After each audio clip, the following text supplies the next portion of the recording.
Pierre Fairbank, Nicolas Brignone, bonsoir. Un rêve, un espoir pour tous. Votre espoir, justement, Nicolas Brignone, c'était de ramener 4 médailles ou plus ou moins, enfin. Moi, c'était de prendre ma revanche de 2016, parce que j'avais participé au dernier championnat d'Europe, donc en 2016, avant les Jeux paralympiques. Et c'était une frustration, parce que j'avais fini, sur mes 4 cours, j'avais fini 4 fois 4e. Et voilà, j'étais vraiment parti pour prendre cette revanche sur ces championnats, et ça a été le cas. Donc finalement, objectif atteint. C'est ça. Et même plus que ça, puisque là, vous avez ramené 4 médailles. Ouais, je pensais pas en ramener autant. Et surtout les faire à côté de Pierrot sur le même podium, c'était une grande fierté. Parce que ça a toujours été mon mentor, mon exemple. Et voilà. Alors justement, Pierre Fairbank, 2e joueur mondial, vous aussi, espoir de ramener des médailles? Bon, on part toujours à une compétition pour être premier, hein. On passe tellement d'heures à l'entraînement et qu'il y a tellement de personnes derrière nous, l'entraîneur, le collègue d'entraînement et tout. Donc on part toujours pour être gagnant. Et puis ben là, ça s'est bien déroulé. Des fois, ça se déroule moins bien. Avec des chronos qui vous satisfont? Des chronos par rapport à une piste qui n'était pas roulante, on peut dire qu'on s'en est bien sorti. On a fait des records de championnat.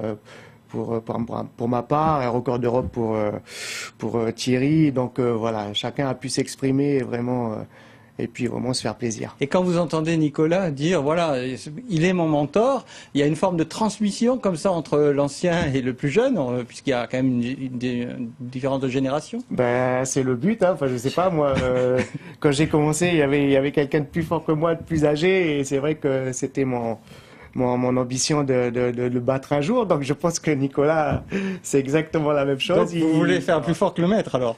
Bah, j'aimerais bien. Mais il est fort à battre. Voilà. Ouais. Et puis il a un sacré palmarès aussi.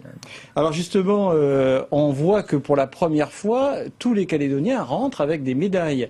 C'est pas mal, c'est même très très bien. Ça veut dire quoi pour vous, Pierre? Bah, je pense que c'est le fruit de plusieurs choses. Il y a la création du Pôle France, il y a un changement de président de ligue, José Marquez, et donc tout ça, je pense que ça a apporté une nouvelle dynamique et c'est vrai que voilà, il y a une bonne ambiance et tout le monde a pu s'exprimer en équipe de France et ça donne des résultats. Et ça donne des résultats. Et vous l'avez senti ça aussi, Nicolas? Oui, il y avait une sacrée ambiance dans l'équipe. Et je pense que tout le monde a passé des bons moments qui resteront marqués à jamais, je pense. Et ce qui était bien, c'est que c'est un sport individuel, mais on sentait qu'il y avait vraiment une équipe derrière nous. Voilà, un collectif derrière nous qui nous soutenait. Et même les Calédoniens, parce qu'on a vu que ça a quand même fait le tour au niveau des réseaux sociaux. On a senti vraiment un engouement derrière nous. Et je pense que c'est ce qui a permis à l'équipe de Calédonie. C'est vrai que les réseaux sociaux n'ont pas arrêté de poster des encouragements. Ouais, c'est toujours. Ça fait toujours chaud. Toujours encourageant. D'ailleurs, on les remercie. Hein. Je sais pas quelle caméra, mais merci beaucoup de nous soutenir. Alors, à ce point-là. 2019, ce sont de nouveaux challenges pour vous deux. Hein? Oui, 2019, oui, c'est les championnats du monde. Donc voilà. Déjà, donc, le niveau là, on monte un petit peu. Il y a un peu plus de pays représentés et souvent les meilleurs dans nos catégories, dans nos courses plutôt, ce sont les Canadiens et les Thaïlandais, Chinois. Donc là, il va falloir se battre. Mais là, les Europes, ça a servi de tremplin pour les mondes. Oui, vous sentez ça aussi, Nicolas?